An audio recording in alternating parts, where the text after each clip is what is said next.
So I'm going to ask some questions that I'm going to answer at the end. Okay, so every Kentuckian, if you're born and raised in Kentucky, you're going to know this. This is the easy one. I'm going to start out with the easy one. So which governor was the only governor in all of American history? Out of all the 50 states, out of all the governors, there's only been one that's been assassinated.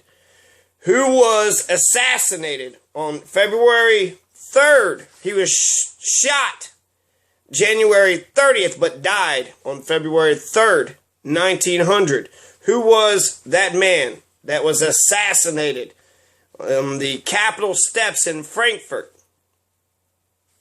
That's one question. So you had 4 candidates who ran in the 1899 general election. You had 2 major candidates and 2 minor candidates. The 2 minor candidates was one, John G. Blair of Nicholas County, a populist, and then John Young Brown, not related to the KFC guy or to the current governor, but John Y. Brown of the Brown Democrats. So you had John Y. Brown of the Brown Democrats, and then you had John G. Blair of Nicholas County of the Populist Party. Between those 2 sort of minor candidates, which one of them got more votes? Between John G. Blair and John Young Brown, who got more votes between the 2? There are 3 Democratic candidates for the Democratic nomination at the Music Hall in Louisville for the Democratic Party in 1899. So there was Watt Hardin, William J. Stone, and William Justice Goebel. Who did all 3 of those people, Watt Hardin, William J. Stone, William Justice Goebel, and even John Y. Brown of the Brown Democrats, who did they endorse for president? Yeah, so that's actually a big important thing with the way Kentucky's governor's election is always right before the presidential election, because you can ask the people running for governor, who are they going to vote for president? You will find out exactly where they stand on the ideological spectrum. Do you have any sense of morality, or are you just some fucking asshole with a big ego? Okay, asshole with a big ego. Jack Conway, are you going to vote for Bernie Sanders? Are you going to vote for Elizabeth Warren? You going with Hillary Clinton? Who are you going to vote for, Jack Conway? Are you even going to vote for the Democrats? Maybe you're going to vote for Rand. Are you going to vote for Rand Paul? Matt Bevin, who are you going to vote for? You a Ted Cruz man? You a Rand Paul man? Who are you going to vote for? All 3 candidates in the Democratic primary, including the Brown Democrats, had all endorsed one man, 1899. So think about who the Democratic nomination would have been in 1900. I'll give you a hint. He was running against William McKinley, and he didn't want to crucify mankind upon a cross of gold. He also really hated John Thomas Scopes, who's a Kentuckian. Why would you hate John Thomas Scopes? Just because of his monkey trial? Come on. In 1899, all the county conventions would decide their delegates, and then they went to the state convention, and they all decided together. So there is 119 counties in 1899. What county was not formed? What was the last county formed?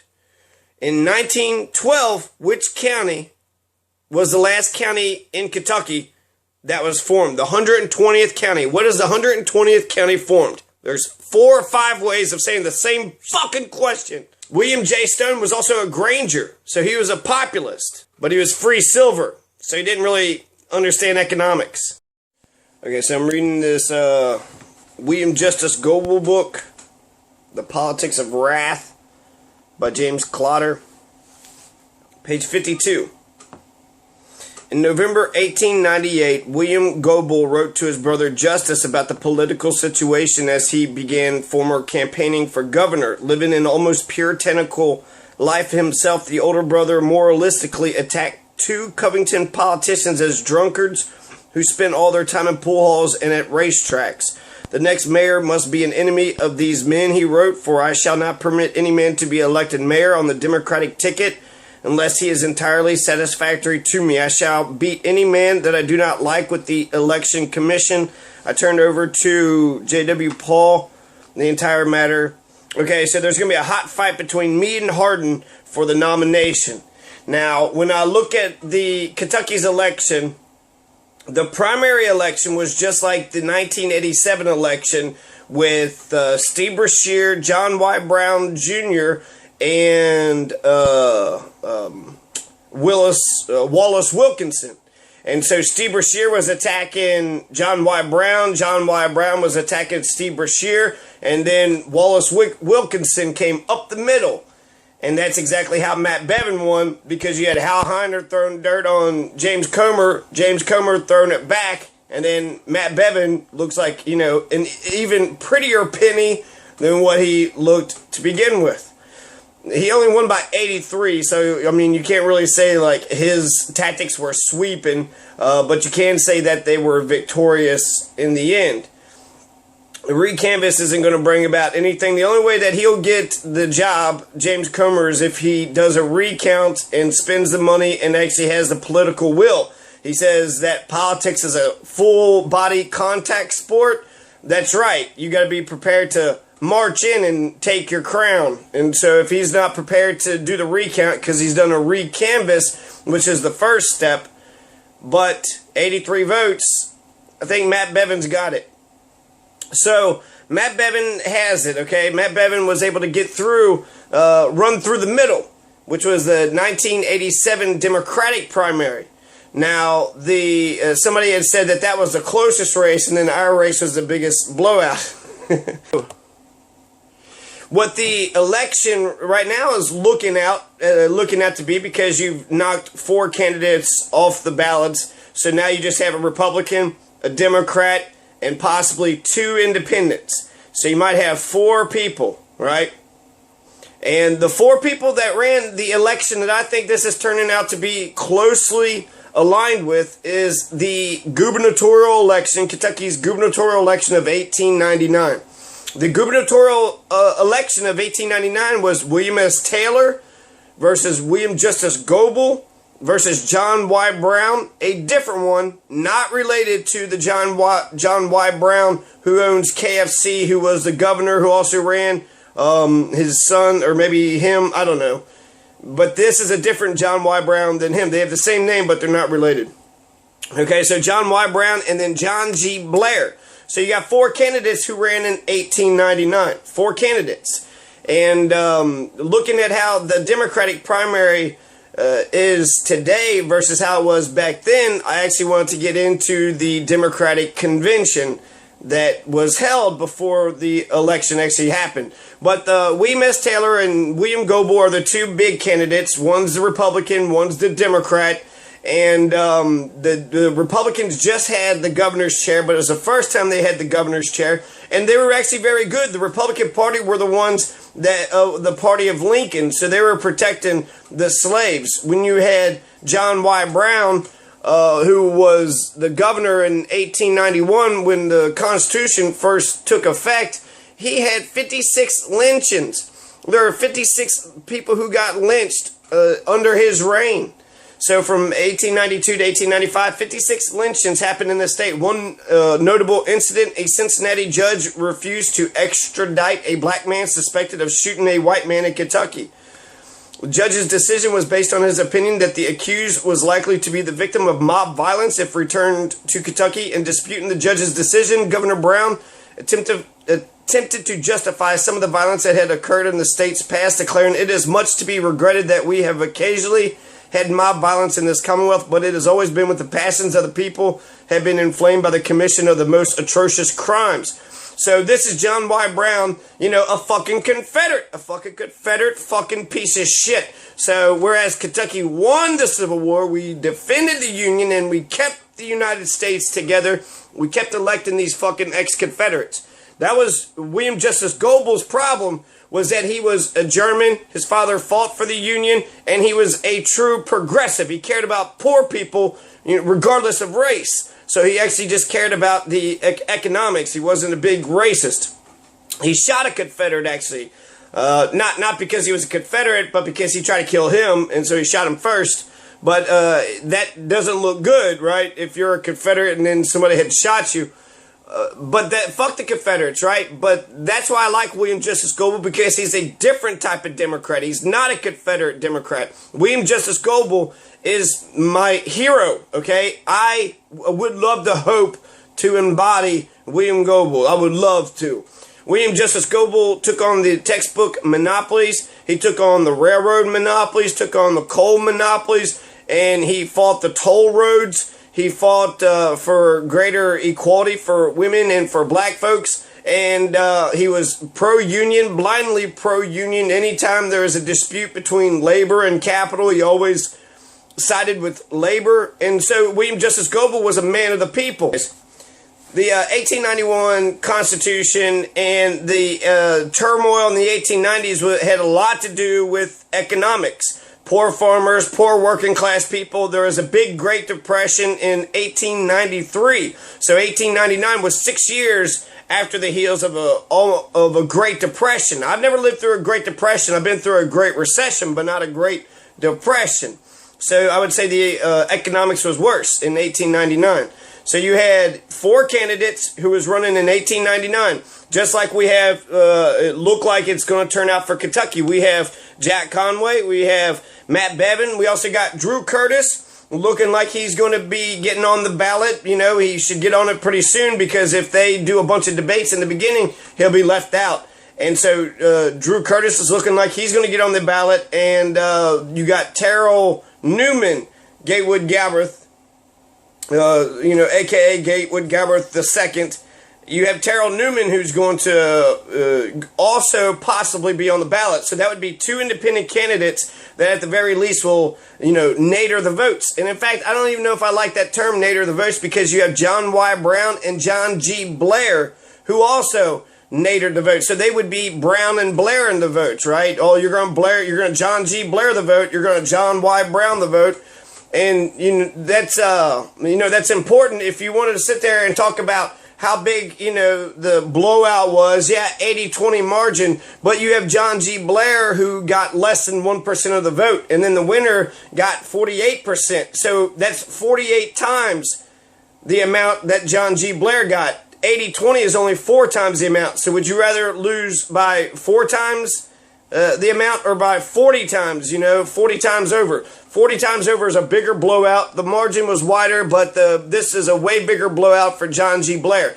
While that's true, the actual election came down to 2,000 votes. 2,000 votes. So John G. Blair's 3,000 votes would have changed things. But John Y. Brown, he actually got 12,000 votes. So the racist John Y. Brown, what had happened at the Democratic Convention, it was at the Music Hall in Louisville, and they were going to decide who was going to be the nominee for the Democratic Party. They didn't have primaries like they did today. What they did was they sent delegates from each district, from each county, to the Music Hall, or to some pre-agreed upon centralized location. And so they went to the Music Hall on Market Street, which I'm not sure is even there anymore, and they had this big convention. Now you had William Justice Goebel, who was fighting to get the nomination. You also had P. Watt Hardin and William J. Stone. So there was 3 big candidates who walked into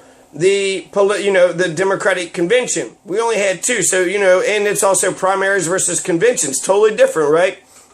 So you have P. Watt Hardin, who was supported by the establishment, by the Democratic establishment. Now, the Democratic establishment had got scared. They wanted to put up their best person so that way they can hold on to their type of power. But the Democrats had lost to the Republicans. So you had John Y. Brown in 1891, who had 56 lynchings, and then the Republicans won with William O. Bradley. And when William O. Bradley got in there, he stopped the lynching. So that was a Republican stopping the lynching. And so, the Democrats lost power. The Democrats were so pissed off or so scared that they had lost power that they wanted to make sure that they got it again, but they were going to go with the old style Confederate type of Democrat instead of the new Democrat who was, not racist, just cared about the economics.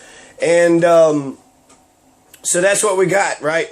So that's what we're looking at 1899. So again, William S. Taylor and William Goebel will represent the Jack Conway and Matt Bevin clique, but then you got John Y. Brown, kind of like a Drew Curtis, and then a John G. Blair. It's kind of like a Terrell Newman, Gatewood too, right?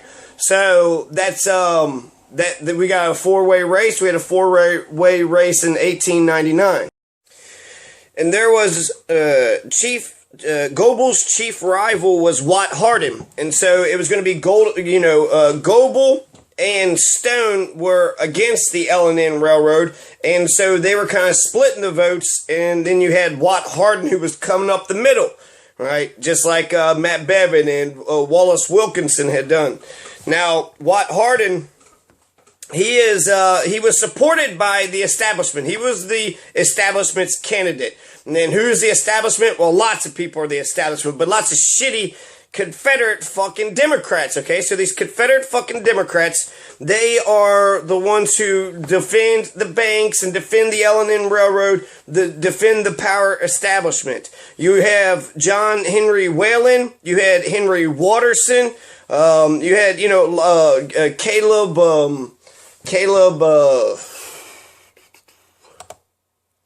Caleb Powers. And Caleb Powers was the one that was involved in assassinating William Justice Goebel. Goebel gets assassinated at the end of this story. Okay, so he gets assassinated a year later. So Caleb Power, here, let's read a little bit from him, okay? So he wrote a book. Caleb Power was involved in the murder. He's the one that paid Jim,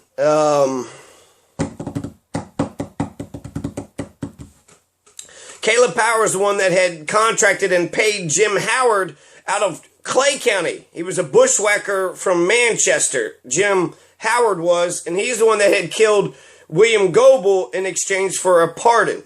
And so supposedly it's a big mystery. It's not a mystery. It was Jim Howard. Jim Howard killed William Goebel. And so here's what Caleb Powers, who had to fight lots of trials, was in and out of jail, eventually wrote a book, was said about the 1899 Music Hall Convention.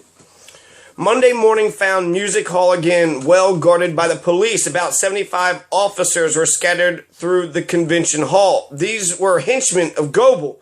The Hardin Stone men had not agreed on whom they would nominate, but did agree with the chorus of shouts that the police should be removed from the convention hall.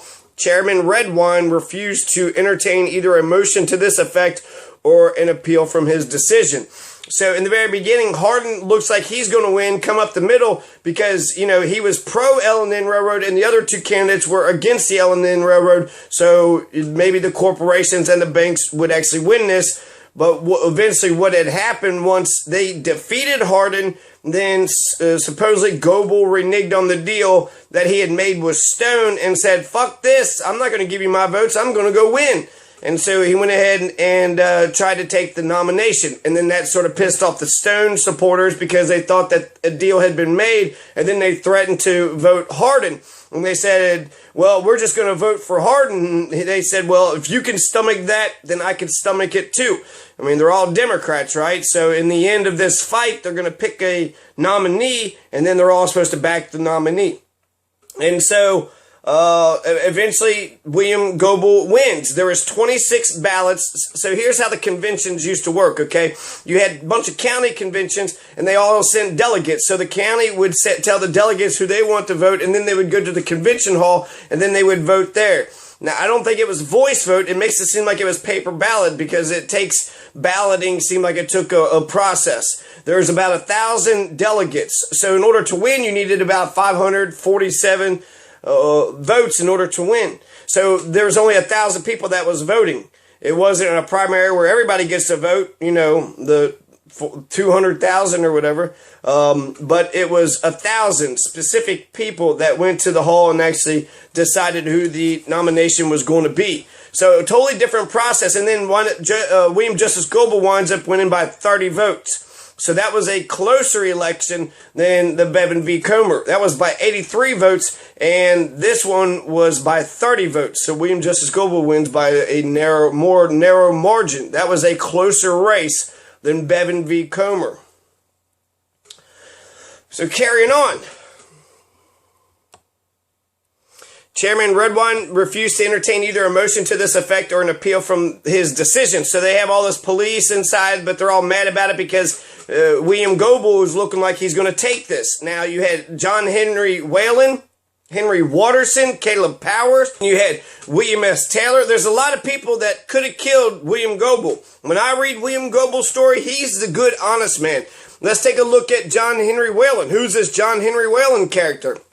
He runs a political machine out of Louisville. So John Henry Whalen was a Democratic Party political boss in Louisville, Kentucky during the late 19th and early 20th centuries. Born in New Orleans, he moved with his family to Cincinnati, Ohio in his youth. As a boy during the Civil War, he served the Confederate Army in Schoolfield's Battery as a powder monkey, a boy who carried gunpowder. He later served as a courier for General John Hunt Morgan.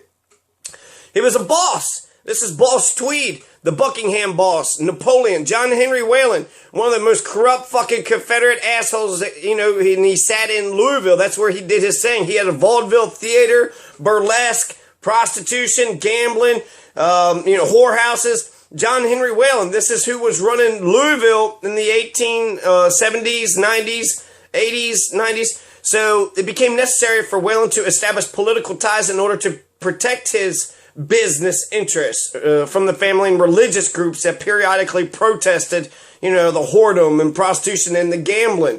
In 1985, he engineered the election of Mayor P. Booker Reed and was rewarded with the position Chief of Police.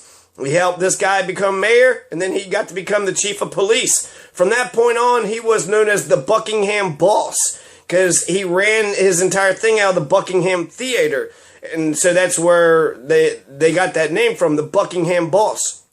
And he influenced every Louisville and statewide Kentucky election for the rest of his life. In addition to bribing officials and controlling assistant programs in exchange for your vote, I will give you some public assistance. At his peak, Whalen controlled the awarding of 1,200 city patronage jobs. So if you voted for him, you could get a job, 1,200 patronage jobs. So that's almost as many jobs as the governor creates. The governor has way more jobs that it can appoint and give away to whoever, their friends. So that's John Henry Whalen. John Henry Whalen was the guy who was supporting Watt Hardin. Watt Hardin, who also had the support of the L&N Railroad. So he got the corporations and the trust and the big moneyed interest was supporting Watt Hardin, and then your populist for the people, poor farmer, poor workers, were for William J. Stone and William Justice Goebel. Now, William J. Stone was a really cool man. He was an ex-Confederate. So he wasn't cool in that respect, but he was cool because he was a populist against the L&N Railroad. He also lost a leg. So I can see how people could just, want to endear them to his mind. Being an ex-Confederate was actually considered a good thing then because it was a political liability if you had not, fought for the South for many decades after Kentucky won the Civil War. So Kentucky won the Civil War during the Civil War, but we lost it after it.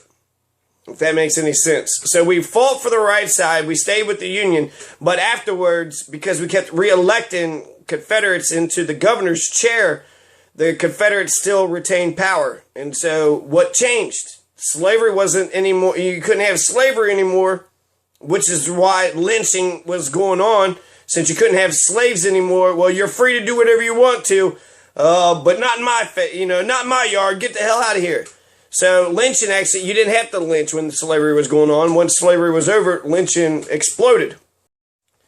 So on June 21st, 1899, the Democratic Convention assembled in the Music Hall on Louisville's Market Street. In oppressive heat, the band played Dixie over and over again as cheers continued. Finally, preliminary business began. P.P. Johnston, a Hardin man, chaired the convention and called for nominations for a temporary chairman. The Hardin forces put forth lawyer William Roaring Bill Sweeney. When Stone manager Ollie Jones rose and presented the name of a Goebelite, David B. Redwine, the convention knew that the rumors of a deal between Goebel and Stone were true. As balloting began, Chairman Johnston ruled on contested delegations, often here in evidence. This highly unusual procedure was followed by recognizing delegations certified by established local party officials, the usual procedure. But Johnston at times ruled against these delegations, a very important circumstance for those who had to defend Goebel later. For 8 long, hot hours, the process went on. The chair had not made an organized effort to throw out Stone or Goebel votes and probably had ruled as it thought just. Johnston had erred, however, by assuming arbitrary powers. The final results gave the temporary chairmanship by a very few votes to the virtually unknown Redwine. So David B. Redwine supposedly is a Goebelite. He's a Goebel man. And he's the chair. So he gets to set the agenda. Doesn't necessarily mean he's going to just hand it to him. You have to have the election, right? So the combination worked, the deal, they were able to get Redwine elected, a youthful circuit judge from the feud-ridden Bloody Breathitt. Redwine had served in the legislature concurrently with Goebel and wrote the gubernatorial hopeful, an old friend of mine. Opponents of Boss Bill correctly stressed Goebel's complete dominance of Redwine. The chairman did his bidding. In his opening speech, Redwine declared that he would see that every man is accorded a fair hearing, and he added a keynote for the coming campaign. This is a fight with the people on one side and trust in corporations on the other. Goebel wouldn't have said it differently. I don't know if he's a Goebel man or if he's just a principled man who stands up for the people against the trust in the corporations. The banks is the trust and the corporations. This is an exciting fight. This is what they were talking about in 1899, and these are the same issues that we have today. Redwine then turned to the most crucial decision of the entire convention, deciding contested delegations. Hardin forces had expected no serious challenges since they had believed they would elect the chairman, and since so many of the contests were from blatantly rump conventions. The Committee on Credentials, however, was now composed of a stone Goebel majority expected to throw out many opposition votes. The convention adjourned to await the report. The next day, June 23rd, exploded into utter confusion. So the convention also lasted about a week, and it took about 26 ballots.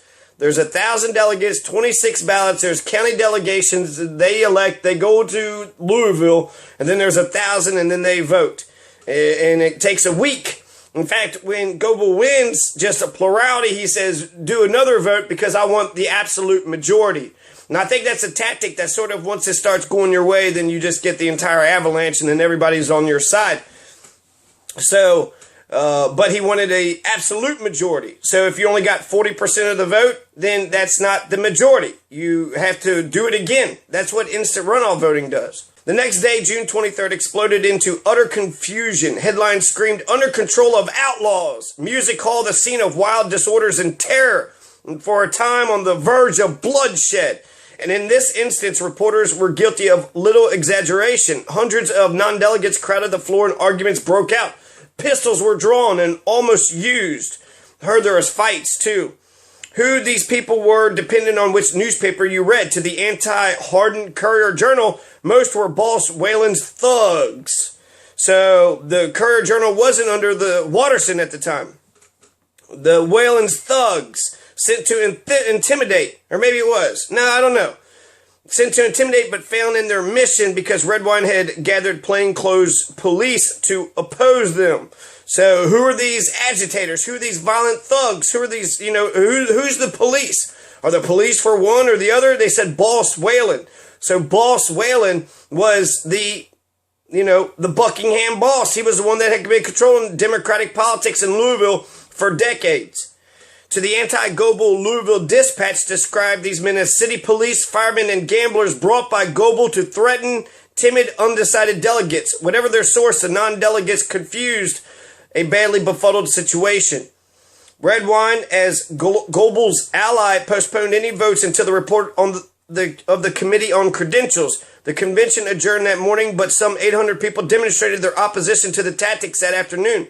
Later, when delegates reassembled, Redwine quickly declared the convention adjourned again. Since the contested votes had not yet been decided, Charles J. Bronston rose and called for a delegate vote on the adjournment decision. Redwine refused. As some delegates left, Bronston no longer could control his anger at what he saw as the chairman's and thus Goebel's utter disregard for parliamentary procedure.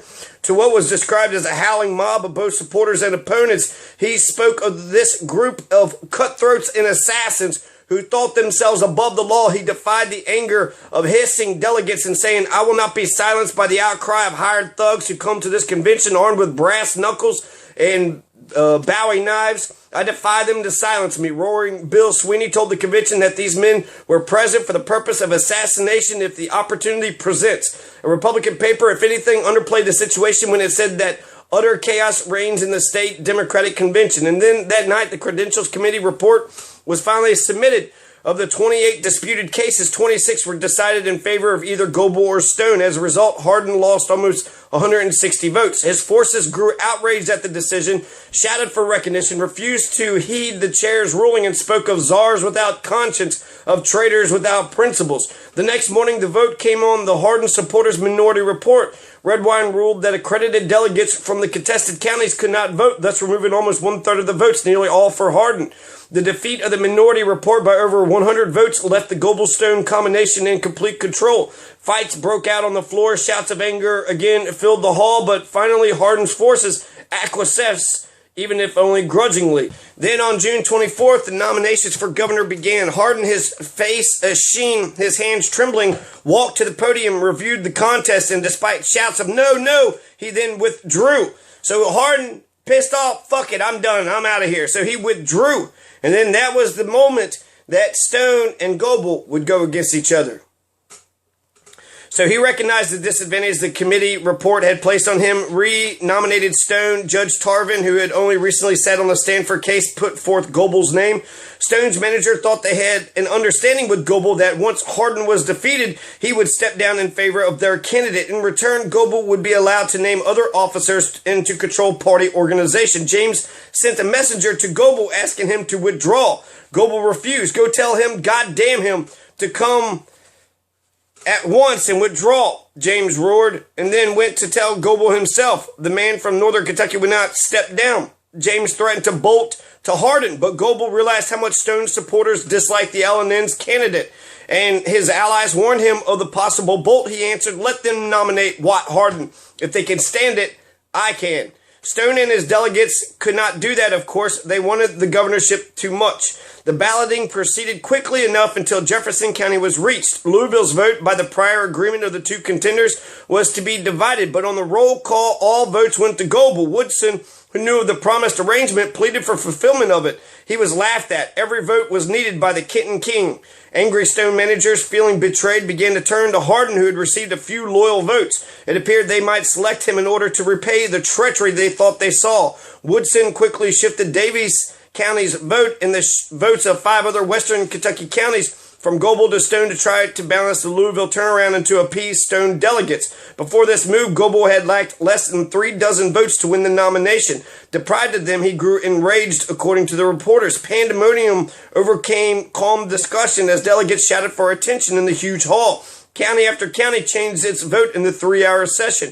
Future Governor Augustus Owsley Stanley stood on a box, held on to a chandelier, and announced his county's turn to Hardin, but Woodson had done enough to keep Hardin from gaining a majority, whereas the first count had Goebel 520, Stone 428.5, and Hardin 126.5. The recapitulation gave Stone the lead. Hardin second place and Goebel third position in a close contest. For 11 more ballots spread without a break over 6 hours, this trend continued, with each man holding between 300 and 400 votes. Near midnight, the deadlocked convention adjourned for a needed Sunday break. On Monday, delegates reassembled to find the music hall filled with over 200 policemen, all there at Redwine's request. On orders not to allow anybody but delegates and other certified observers on the floor, they refused entrance to some newspaper reporters and, according to anti-Goebel papers, even to some accredited alternates who had to replace the many tired and disgusted delegates who had returned home. Rhea asked the chair to remove the police so the convention would not be under their control. Redwine declared the motion out of order. An ex-congressman appealed the ruling with the same result. At that, Bronston, Rhea, Sweeney, James, and others exploded. So, pandemonium, right? Fast forward to the end. On the final 26th ballot, crucial areas began to go for Hardin. Of the first 6 Stone counties, 5 went against Goebel.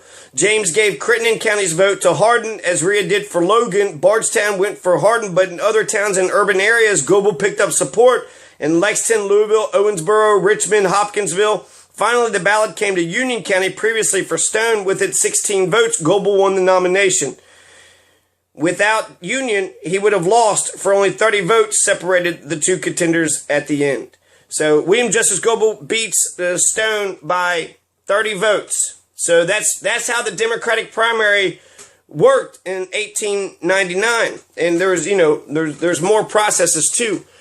This is Caleb Powers, right? one of the assassins, talking about when they had all the police. At this point, the Hardin Stone forces made a mad rush for the stage, and a line of police checked them. Above the confusion, Redwine's voice could be heard demanding that the secretary call the roll for the balloting for governor. The Hardin Stone forces declared that this should not be done. Give us, they shouted, a vote upon our motion and upon our appeal. The disorder continued so great that 12 hours of that day were occupied in taking 2 ballots. Nearly every time an attempt was made to call the roll, the exasperated Hardin Stone supporters would fill the hall with shouts and a pandemonium of hideous sounds. Occasionally, the delegates forced the unwilling audience to submit to specimens of their vocal powers. My old Kentucky home, there'll be a hot time in the old town tonight, and hang Judge Redwine on a sour apple tree to the tune of John Brown's Body were among the favorites in their choice repertoire.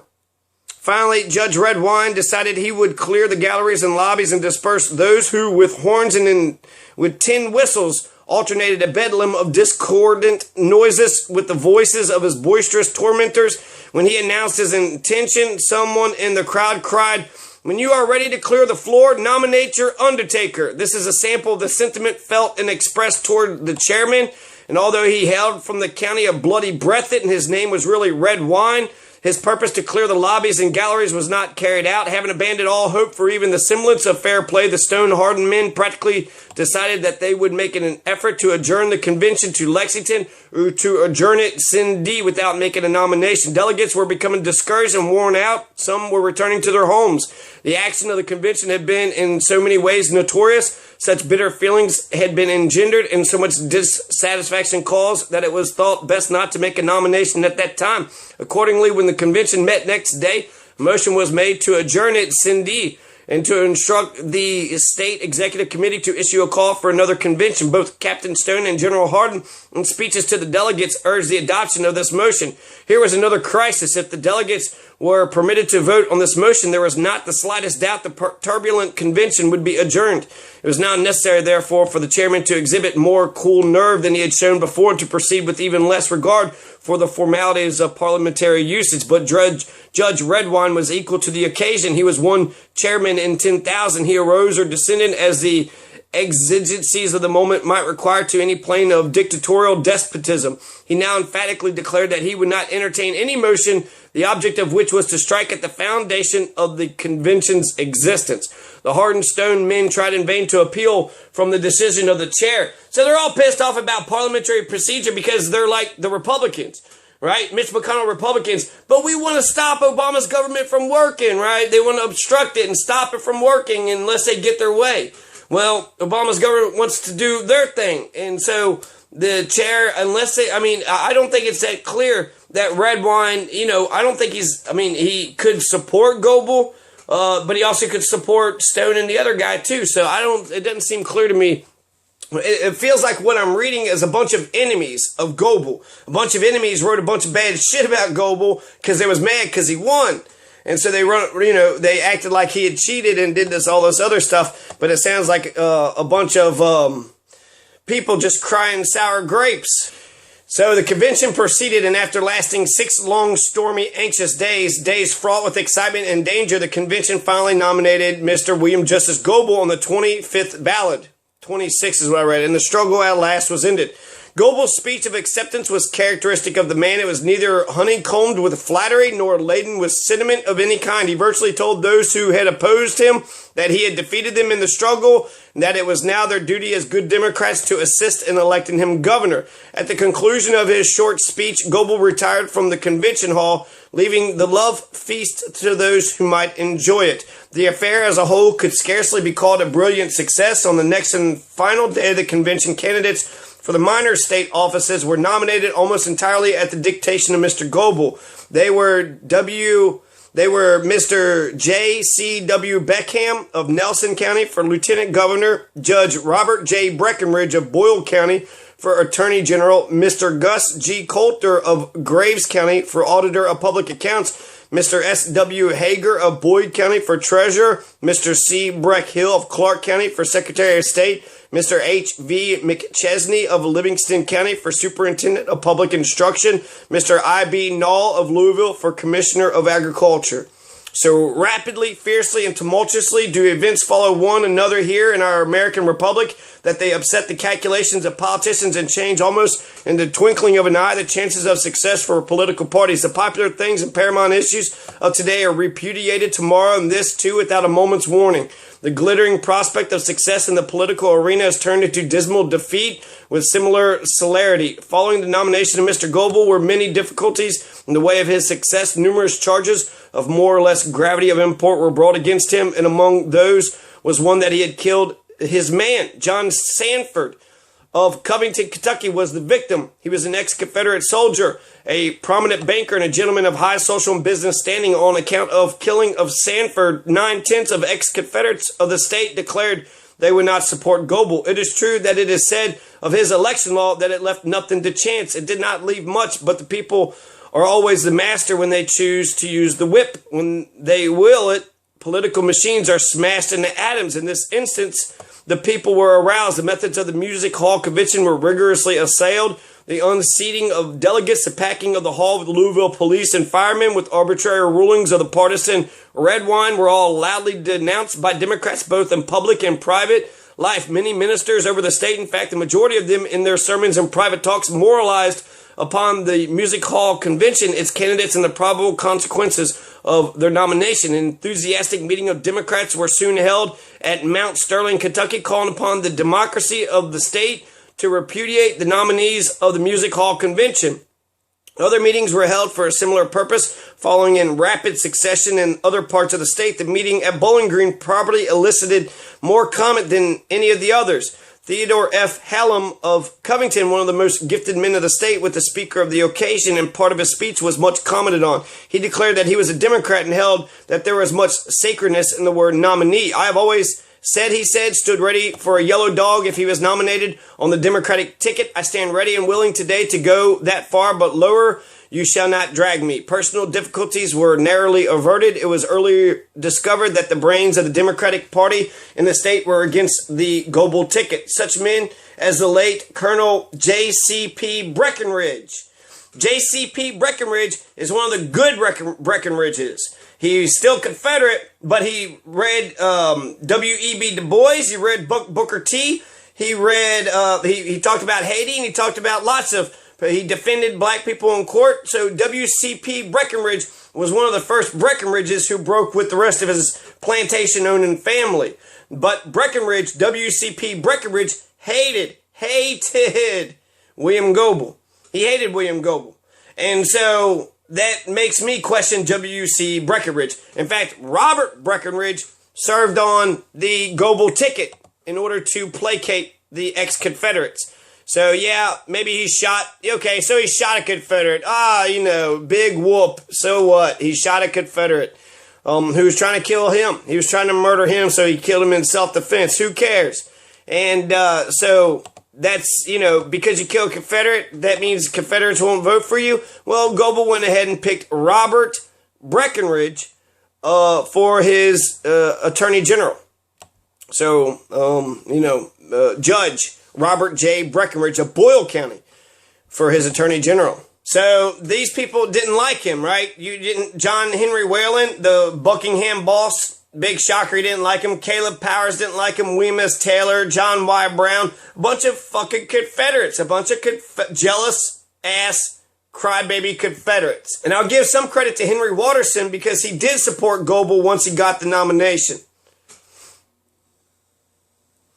General Basil W. Duke, ex-governor Simon Bolivar Buckner, and men of that type were known to be in opposition to the Goebel faction. Intolerance and tyranny compass their own ruin by driving from their support men who cannot be coerced and who have the ability to think and the courage to act. Many of the rank and file of the party were willing to follow such men as Duke and Buckner. They had followed them before in the days of the country's peril. The prohibitionists of the state also took a bold stand and said in their platform, "We demand the repeal of the odious Goebel election law." The populace said in theirs, "We denounce the infamous Goebel election law and demand its repeal." So you had prohibitionists, you had populists. The temperance people attacked Mr. Goebel and charged him with having defeated a local option bill when he was the temporary presiding officer of the Kentucky Senate. Because of the furor that the Music Hall Convention had created, now you had Governor John Young Brown separating and establishing his own Democratic Party and then nominating another Democrat, but, over there somewhere. And those Democrats became known as the Brown Democrats. So it wasn't the official Democratic Party, but he was able to siphon off 12,000 votes. So it did have an effect. John Young Brown was the guy who let everybody get lynched. 56 people were lynched under John Young Brown in the 1890s during the Gilded Age. So thus the anti-Goebel movement grew in volume and intensity, and it was early decided to nominate another full Democratic state ticket. It was learned authoritatively that the late ex-Governor John Young Brown would accept the nomination for governor at the head of the anti-Goebel forces and lead their fight. There was not a Democrat in the state who had been more loyal in his support of all Democratic men and measures than John Young Brown. William Jennings Bryan had cast his fortune in Kentucky with that of Goebel, an action which created a certain amount of depression among the anti-Goebel Democrats, but when Brown expressed a willingness to be their leader, a fresh impetus was given to their cause. On the 6th of August, the anti-Goebel men held their state convention at Lexington. The crowd was large and enthusiastic, and Governor Brown was nominated by acclamation to lead the fight against the Goebel forces. He made a stirring and eloquent speech of acceptance. "Are you ready," he asked, "to bow down in abject submission? Are you ready to surrender your birthright under the name of party regularity?" He said that the man who would tamper with the humblest citizen's right to vote, or the man who would falsify that vote, was a public enemy and worse than an assassin. He declared that the civilization of the age would approve and the moral atmosphere of every community would be purified if the scoundrel should be forced to don a felon's stripes and hold his conversations through barred doors. To end off this talk about the Democratic Convention, the Music Hall of 1899, the Democratic Primary Convention, I just want to talk a little bit about who Parker Watkins Hardin is, and then the platform of William Goebel. So the Goebel-controlled platform committee wrote planks calling for an end to tariffs, which discriminated in favor of corporate wealth. So again, you got this anti-corporate, anti-banker class war. The people, the good, humble farmers, working class people, and then the bad, evil, capitalistic bankers and corporations. The endorsement of the major Democratic legislation of the last session, which include the Chin textbook bill. The textbooks had a monopoly. They have a monopoly today. The Common Core is good that we have reading, math, arithmetic. That's the Common Core. The 3 R's. Reading, writing, arithmetic. That's all you need. And you can learn that by 3rd grade. The problem with it, the Common Core, is that the textbooks have a monopoly. The ACT, the College Board, they print the tests, they print the textbooks. They're the ones telling us what is true and what is not true. There's a prison reform bill, the McCord Railroad bill, and then the Goebel election law. That's what they supported. Aside from reference to specific trust in other planks, one plank addressed itself to antitrust legislation generally. We believe the antitrust law should be so amended as to make unlawful any arrangement whereby in carrying on any business the prices charged are to be thereby fixed, controlled, or regulated. We believe the law should be further amended so as to provide that all contracts and agreements made by combinations, generally known as trust, with the view to fix or regulate prices, should be void and not enforceable as to such trust or combination. After the convention voted adoption of the platform written mainly by Goebel men, Hardin realized that Stone and Goebel had combined against him, and to avoid certain defeat, he quietly withdrew his candidacy. In the ensuing turmoil of balloting, which saw the subsequent re-entry of Hardin into the race and frequent charges of political dealing, Goebel won the nomination on the 26th ballot. After the Louisville Convention ended, opposition to Goebel's nomination continued. John Young Brown, former governor and Goebel supporter, led a revolt of dissident Democrats who called themselves honest election Democrats and who received major financial support from Goebel's most powerful corporate opponent, the L&N Railroad. So how can he fight that? He can't fight that. John Y. Brown wasn't the same type of Democrat. John Young Brown was a guy who was sucking the corporations' butts, right? Was brown-nosing, eating them dingleberries. And that's, so, you got one who's fighting for the people against the trust bankers and corporations, and you got these other ones who are fighting for the corporations and bankers against the people. That's not what a Democrat should be. So John Young Brown sold out his soul in order to go against William Justice Goebel. John Young Brown, not surprisingly, was a ex-Confederate. So the honest election Democrats met in Lexington to nominate Brown in early August, shortly before the Republican state convention met there. For governor, the Republicans nominated William S. Taylor, Attorney General under Governor William O. Bradley, in a quiet convention, and they wrote an equally innocuous platform praising the administrations of Governor Bradley and President McKinley. While Republicans were holding their state convention, Goebel formally opened his gubernatorial bid in the western Kentucky town of Mayfield. His initial speech indicated the type of campaign he was to pursue, launching into a diatribe against his old enemy, the Louisville-Nashville Railroad. He ended with the defense of the vetoed McCord bill and a plea for the voters to decide whether the L&N is the servant or the master of the people. During a speech at Danville, he took the L&N to task, reviewing his own efforts at railroad regulation. He mentioned that Louisville attorney Theodore Howland was one of the several lobbyists at Frankfort who, along with railroad president Milton Smith and Basil Duke, worked assiduously and spent lavishly to convince the legislature to repeal the law creating the State Board of Railroad Commissioners, which has been wiped out today. And I am pissed off that there's no more railroad commission. All this bloodshed to fight against the railroad monopolies, and now they just run roughshod over all of us? That was in the 1891 Constitution. And by taking out the Railroad Commission, they took out one of the hearts of the 1891 Constitution. They failed then, as they had failed in the Constitutional Convention of 1890, to abolish the Railroad Commission. Goebel stressed, concluding his attack on the railroads, he declared, "I believe that the railroad corporations should have a bit in their mouths and the Democratic Party should hold the bridle." And that's absolutely true. That's how the corporations, they're not saying that they shouldn't exist, but that they should be regulated and that they should be doing what is good for the people. And if you don't make sure they're regulated, they will do whatever the hell they want to do, hurt whoever they want to do, make whatever crimes that they can get away with, and not give a shit. So, of course, the railroad companies should be controlled by the political establishment in general, for an honest person. So, yes, I think that he is right. The railroad corporations should have a bit in their mouths, and the Democratic Party should hold the bridle. In mid-September, while speaking before a large crowd at Carlisle, Kentucky is in Nicholas County, northern Kentucky. It's located at the junction of Kentucky Route 32 and Kentucky Route 36, about halfway between Lexington and Maysville.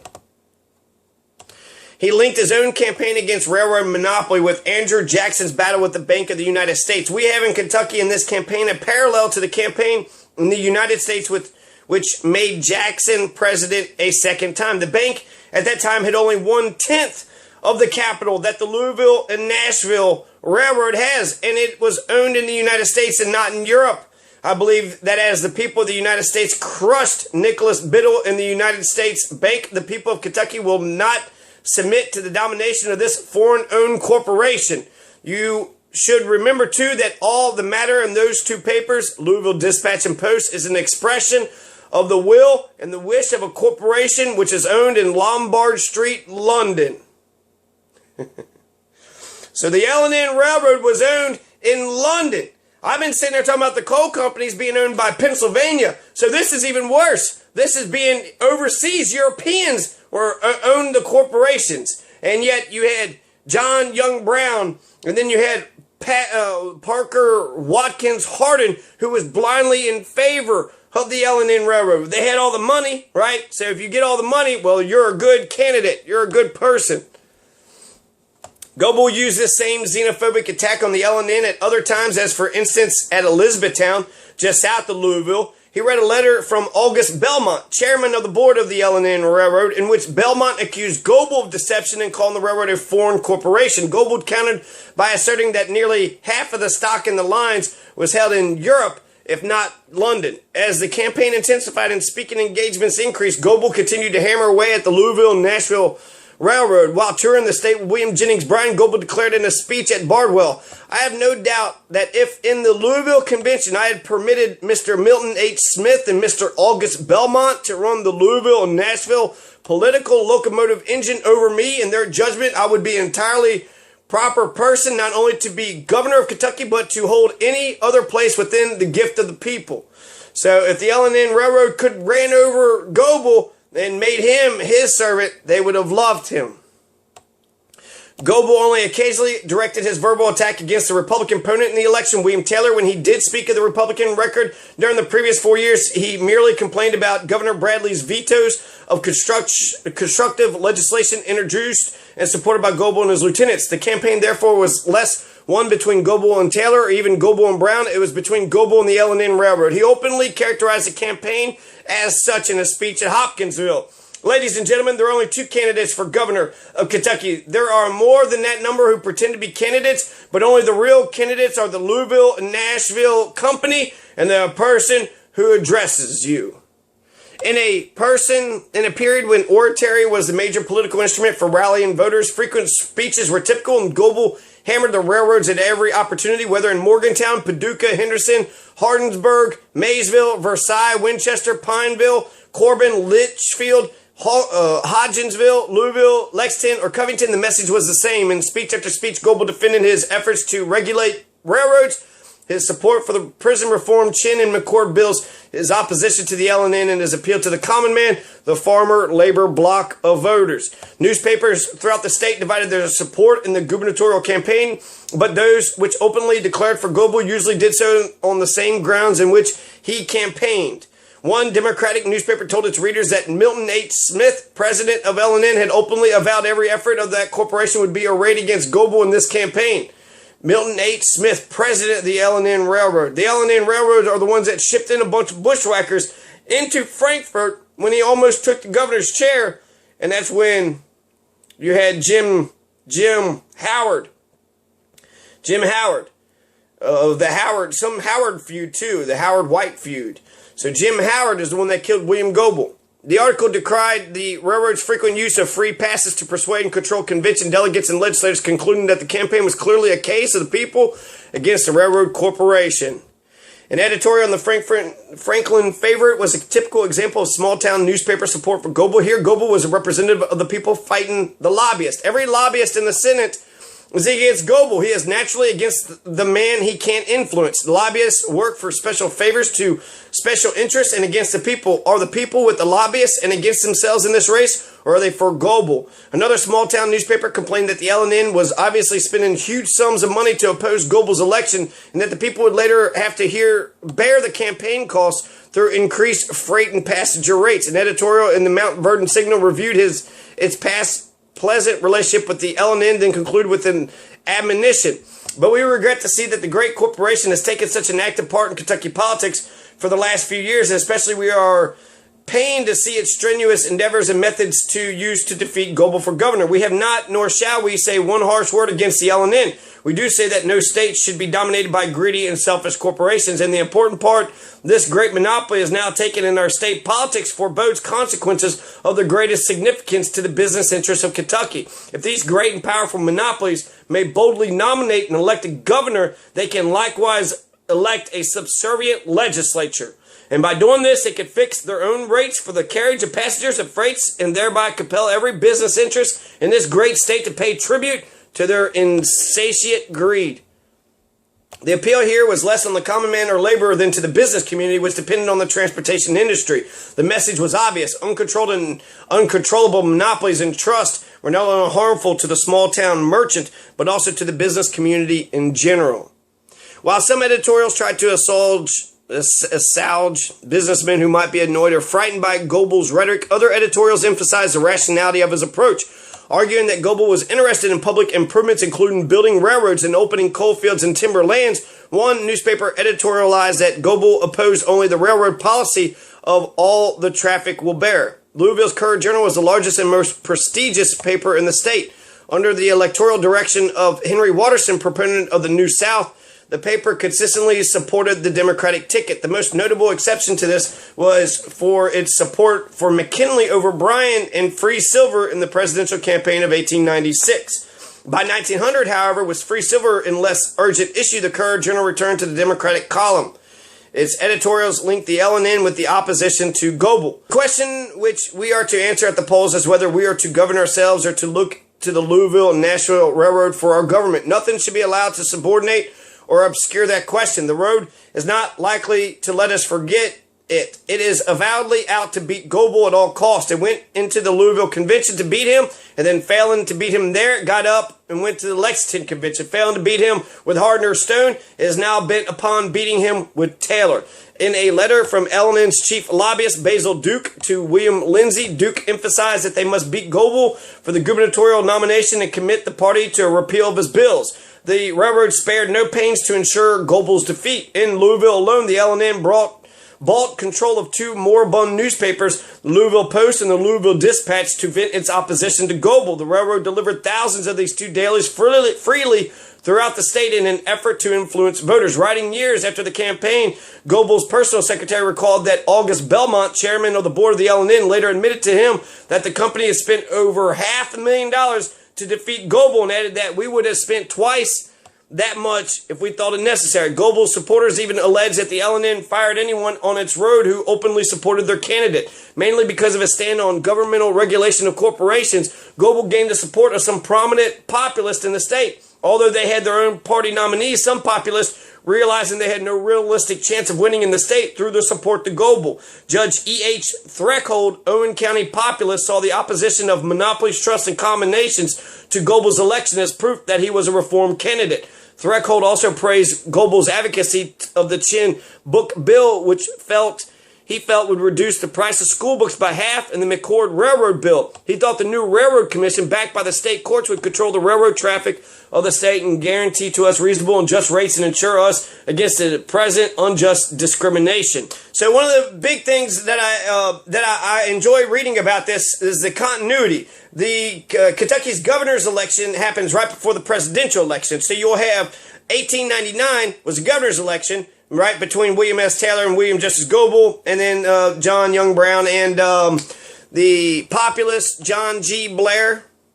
Okay, so John G. Blair, you had four people in 1899 running to take the power, the gauntlet of the governor's chair in 1899. In 1900, you had McKinley versus Bryan. So you had you had McKinley versus Bryan. And so just like now in 1999, we have a governor's race, and then there's a presidential election. And now in 2015, we're deciding between the governor's election, and next year, we got the presidential election. So Kentucky always comes right before the presidential election. Kentucky chooses their king, and then America chooses theirs. And then we go to war. No, I'm just kidding. The very last thing, Parker Watkins Hardin. Who is this man? He was owned by the L&N Railroad. He was basically just a politician. He was born in Adair County. He was the second child of Parker C. and Carolina Watkins Hardin. His father was a nephew of Congressman Benjamin Hardin and served in the Kentucky Senate from 1840 to 1848, known to friends as P. Watt P.W. or Parker, sometimes Polly Wally. So Polly Wally, they was going to vote for Polly Wally Hardin. Younger Hardin was educated in the schools of Adair County, then studied law with his father. So he's a lawyer. Then he was, basically just a politician all his life. I see nothing that he actually did in his life that was notable. He ran for election in 1891, ran for election in 1895, ran for election in 1899. The others, William Johnson Stone, state senator. William Goebel. Hardin was the early favorite to win the nomination. He was supported by the powerful Louisville Nashville Railroad and by Louisville political boss John Henry Whalen. Sometimes your supporters can be liabilities. His free silver views helped him with the state's populist voters. But Stone, from rural western Kentucky, was also courting these voters. Stone had an additional advantage among this group because he was not associated with a large corporation like the L&N. Goebel primarily had his support among the state's urban areas. So there's a little bit about Stone. Not only was he opposed to the L&N Railroad, but he was also in favor of free silver. That was William Jennings Bryan whole thing, right?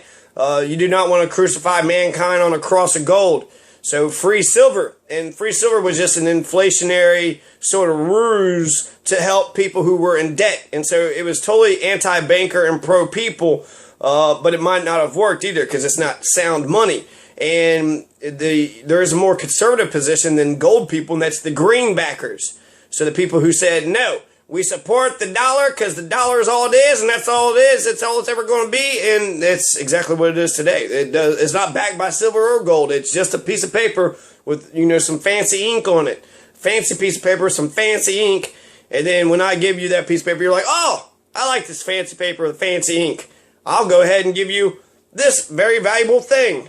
State regulation of trust was the core of Goebel's campaign appeal, and his vigorous stand probably brought him many populist votes. To be elected, however, he needed to broaden his base of support, and to achieve this, he tailored his speeches to his particular audiences. Speaking in the heart of the Burley tobacco-growing region, Goebel attacked the tobacco trust, but offered no specific remedy to the farmers' problems.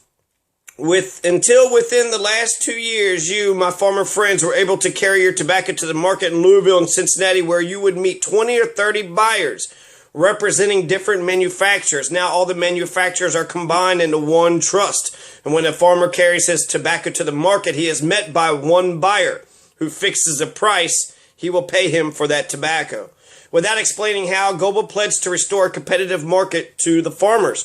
His appeal to the laboring class was more specific. In a speech at Cloverport, Goebel expressed support for a law which would bar employers from entering into binding agreements with employees or prospective employees, which forbade them from joining or continued membership in labor unions. These yellow dog contracts were not outlawed by the federal government until the Norris-LaGuardia Act of 1932. So companies were getting together saying that you cannot have a union established here. Well, basically we're doing that right to work, right? Just right out, just coming straight at the heart of the union. The AFL-CIO, the union, the labor movement, they're on the ropes. And right now, the Republican Party is trying to knock them out once and for all.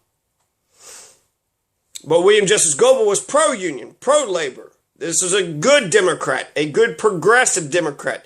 Speaking in behalf of such a law, Goebel declared, I believe that the labor unions have just as much right to organize and protect themselves as have the operators and manipulators of the trust. On several different occasions, he argued his case for the fellow servant bill, which he introduced in the Senate. He favored a law which would limit the number of hours a railroad employee could work each day, arguing that if the federal government had the power to restrict the number of hours federal employees could work, the state could legislate similar laws for various other jobs. He never made the distinction between federal legislation which applied only to government employees and his own proposal, which applied to private corporations. To help relieve railroad workers, Goebel emphasized the need for a law which would outlaw double headers, 2 trains coupled under a single operating crew. Because of the reduction of manpower, double headers invariably increased the risk of accidents since smaller crews had to man more stations.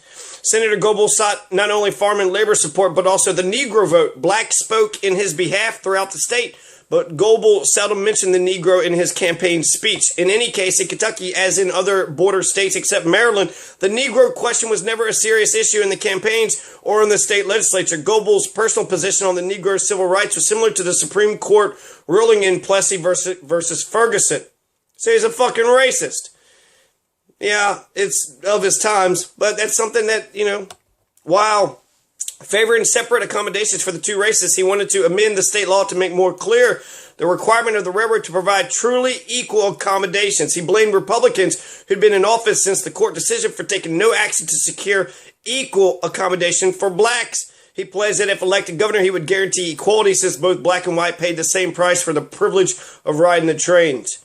Realistically, however, such discussions, whether of the rights of black people or of his opposition to the use of double headers, were for local audience consumption. They served to complement his basic position enunciated in the Democratic platform and in his speeches throughout the campaign. Goebel wished to win or lose on the issues of railroad regulation, the McCord bill, the Chin textbook bill, and on the broader idea of monopoly opposition and corporation control. By the same time the campaign closed in early November, most people knew where he stood on those issues. Whether they would elect him governor on that basis was the real question. So the answers to the beginning questions: who did all three of them, all the three Democratic candidates in 1899 endorse? They endorsed William Jennings Bryan, the, crucified mankind on a cross of gold. Who was assassinated February 3rd, 1900? William Justice Goebel. And in fact, he might not have became governor unless he got shot. Once he got shot, everybody felt bad. And they're like, oh, okay, fuck it, just give him the governor's chair. He's going to die anyways. And he only made, 2 orders, and then his lieutenant governor became the governor, J.C.W. Beckham, and then they all loved and adored Goebel after that. So supposedly he splintered the Republican Party, but when he died in life, he was very tumultuous, but in death, he became a unifying rallying cry. In fact, William Justice Goebel's last words was always to be fiercely loyal to the common people, to be fearless and loyal to the common people. That's his last words. The last idea on his mind was to give a crap about the common people. And who won between the John Y. Brown? I guess between the two lower tier you had 4 candidates in 1899. William Justice Goebel, William S. Taylor, then you had John G. Blair of Nicholas County, and then John Young Brown. So between John G. Blair and John Young Brown, who won? The Young Democrats won. I mean, he had the machine. He used to be ex-governor. He's the ex-Confederates. They're leading a revolt. Because of John Y. Brown, actually, it was sort of reminiscent of the Civil War. You had separate governments, separate legislatures, separate militias, and then they predicted because of sort of this debacle, that's what you're going to see in November, and you did. You did. So there was, that had John Young Brown had an effect, even though he had no chances of winning. He had 12,000 votes versus John G. Blair's 3,000 votes. 12,040 versus 2,936. 3% versus 0.7%. John Y. Brown got more votes than John G. Blair. The last county that was formed in Kentucky, McCreary County. 1912. McCreary County was formed, and then there was laws that says that the counties can only be a certain size, couldn't be too small, couldn't be too big, couldn't be close to courthouse or capital, so where they're staying. Pretty much all 20 counties. That's how I know that the state is going to be here forever. There's going to be 120 counties forever. There's going to be Kentucky forever. This is God's country.